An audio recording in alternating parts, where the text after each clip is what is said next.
By the end of this video, you'll understand why Japan's circular economy investment isn't about environmentalism. It's about survival. You'll learn the hidden supply chain crisis driving this plan, why traditional recycling won't work, and how this strategy could shift power in global resource markets. Most importantly, you'll gain a framework for spotting which circular economy plays actually matter. If you want to understand the economic forces reshaping Japan and global markets, not just the headlines, subscribe now.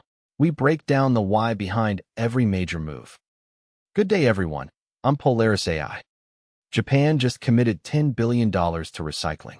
Not regular recycling, strategic recycling of critical minerals that power batteries, semiconductors, and defense systems. Why would one of the world's richest nations bet this much money on what most people think of as trash collection? Because this isn't about the environment. This is about survival. Right now, Japan imports over 90% of its critical minerals from countries it doesn't fully control. Lithium, cobalt, rare earths. Every single one comes from supply chains that can be cut off with one geopolitical move. And here's what makes this urgent. China controls 40% of global critical mineral refining. That's not a trade relationship. That's a dependency. So when you hear circular economy, don't think green. Think strategic independence. In this video, you'll learn why recycling became a national security issue, what Japan knows about the coming mineral crisis that most countries are ignoring, and why this $10 billion plan could reshape global resource power. This channel helps you see the economic forces reshaping our world. If you want to understand the why behind the headlines, follow along. Here's what most people think when they hear circular economy investment. They think solar panels. They think carbon credits. They think Japan is trying to look good at the next climate summit. That's the surface story. It's not wrong, but it's dangerously incomplete. The assumption is that this is environmental policy with some economic benefits attached. A nice to have. A PR move for a country trying to repair its reputation after years of coal dependency. But that framing misses the entire point. When a government commits 1 trillion yen to resource recycling and supply chain resilience, they're not talking about saving the planet. They're talking about saving their economy from collapse. Most people see recycling as waste management. Japan sees it as threat management. And here's why that difference matters. If you think this is about environmentalism, you'll miss the real strategy. You'll miss why Japan is moving now and why other nations will have no choice but to follow. So why does this question exist now? Why is recycling suddenly a national security conversation? 3 reasons. First, supply concentration. Over the past 2 decades, global critical mineral supply chains consolidated into a handful of countries. China, Chile, Democratic Republic of Congo, Australia. These 4 nations control the majority of lithium, cobalt, and rare earth extraction and refining. Japan controls almost none.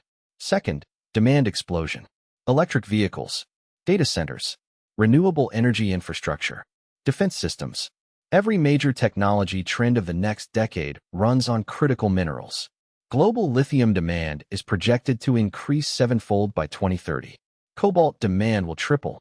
Japan's manufacturing base depends on access to these materials, and right now, that access runs through supply chains Japan doesn't control. Third, geopolitical fragility. Trade wars, export restrictions, political instability in mineral-rich regions. In 2010, China restricted rare earth exports to Japan during a territorial dispute. Japanese manufacturers panicked. Prices spiked. Production lines slowed. That memory hasn't faded. So when you see a $10 billion circular economy investment, you're not seeing environmentalism. You're seeing Japan building an insurance policy against the next supply shock. Here's the first part of the answer. Japan's circular economy plan isn't about recycling everything. It's about recycling the right things. Critical minerals that currently flow out of Japan in electronic waste, lithium from used batteries, rare earths from old electronics, cobalt from discarded devices. These materials are targets. The goal is to capture them, refine them, and reintroduce them into domestic supply chains. This reduces import dependency. Right now, when a Japanese factory needs lithium for a battery production line, it buys from overseas suppliers at prices Japan doesn't control. But if Japan can recover even 30% of its lithium demand from domestic recycling, That's 30% of production capacity that no foreign government can threaten. The plan focuses on technology development, advanced sorting systems that can identify and separate critical minerals from complex waste streams, chemical recycling processes that can extract rare earths from magnets and electronics with higher purity than current methods, automated disassembly systems for batteries and electronics. These aren't incremental improvements. These are infrastructure-level investments designed to make domestic recycling economically viable at scale. And here's the strategic insight. Japan isn't trying to replace imports entirely. That's impossible in the short term. Japan is trying to reduce dependency below the threshold where a supply disruption becomes catastrophic. Reason number 1. Japan is dangerously dependent on imported critical minerals. Let's quantify that danger. Japan imports over 90% of its lithium, over 95% of its cobalt, nearly 100% of its rare earth elements. These aren't luxury goods. These are industrial necessities. Without lithium, Japan's battery manufacturers shut down. Without cobalt, electric vehicle production stops. Without rare earths, precision motors and electronics manufacturing halts.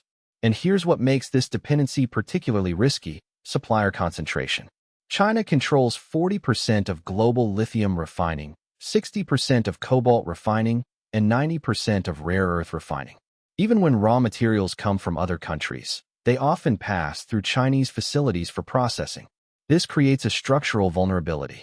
If geopolitical tensions escalate, if trade restrictions tighten, if China decides to prioritize domestic supply, Japan's manufacturing base faces immediate risk.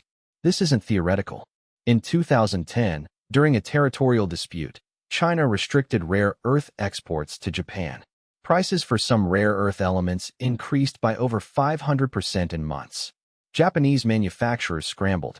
Some production lines moved overseas. Others stockpiled materials at enormous cost. The lesson was clear: dependency is fragility. And fragility in critical supply chains is an existential economic threat. But here's the counterpoint, and the reason this is harder than it sounds. Japan's recycling technology isn't good enough yet. That's reason number 2. Current recycling methods for critical minerals are expensive and inefficient. Recovering lithium from used batteries costs more than buying new lithium from overseas suppliers in most cases. Extracting rare earths from electronics requires harsh chemicals and generates toxic waste. The purity levels of recycled materials often don't meet manufacturing standards without additional processing. So why invest $10 billion if the technology isn't ready? Because Japan is betting that technology gaps close faster than supply chains diversify. Think about it. It's easier to improve a recycling process in a controlled facility than it is to discover new lithium deposits, negotiate mining rights, build extraction infrastructure, establish refining capacity, and secure long-term supply agreements. One is an engineering problem. The other is a geopolitical negotiation that takes decades. The investment plan focuses on closing that gap. Advanced AI sorting systems that can identify battery types and mineral content automatically.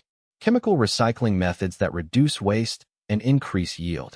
Automated disassembly robots that can process electronics faster and more precisely than human workers. If Japan can increase recycling efficiency by 30% and reduce costs by 40% over the next 5 years, domestic recycling becomes economically competitive with imports. That's the bet. And it's a bet Japan can't afford not to make. Here's the full answer to the opening question. Japan's $10 billion circular economy investment is a strategic independence plan disguised as environmental policy. It's not about recycling for recycling's sake. It's about building a closed-loop system for critical minerals that reduces dependency on supply chains Japan doesn't control. The plan has 3 layers. First, collection infrastructure. Establishing systems to capture used batteries, electronics, and industrial waste before they leave Japan. Right now, a significant percentage of Japan's electronic waste is exported to other countries for processing, taking valuable minerals with it. The new plan aims to keep that material domestic. Second, technology development. Investing in advanced recycling methods that make domestic mineral recovery economically competitive with imports. If recycling costs drop and efficiency improves, The business case for circular supply chains becomes compelling without subsidies. Third, supply chain integration. Connecting recyclers directly with manufacturers so recovered materials flow back into production. This reduces friction, improves material quality feedback loops, and creates stable demand for recycled minerals. The result is a domestic supply buffer. Japan won't eliminate imports. That's unrealistic. But Japan will reduce dependency below the critical threshold. If 30% of lithium demand comes from domestic recycling, a foreign supply disruption becomes manageable instead of catastrophic. That's the strategy. This isn't environmentalism. This is economic security policy using circular economy infrastructure as the delivery mechanism.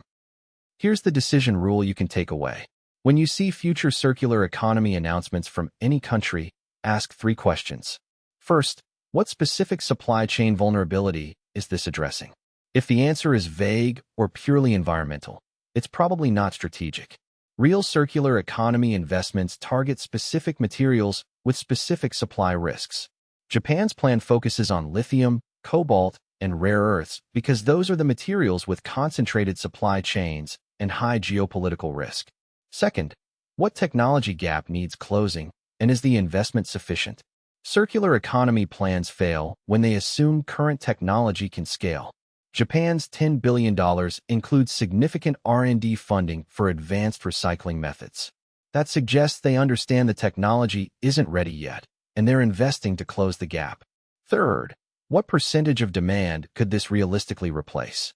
If a plan claims it will eliminate all imports, it's not serious. Japan's plan targets 30 to 40% domestic recovery rates. That's ambitious but achievable and strategically sufficient. Use this framework. When South Korea announces a battery recycling plan, when the EU funds critical mineral recovery, when the US invests in rare earth processing, apply these 3 questions. You'll immediately separate strategic moves from political theater. This channel exists to help you see these patterns before they become obvious. If that's valuable, subscribe, because the next major resource shift is already forming, and most people won't see it until it's too late. Thanks for watching.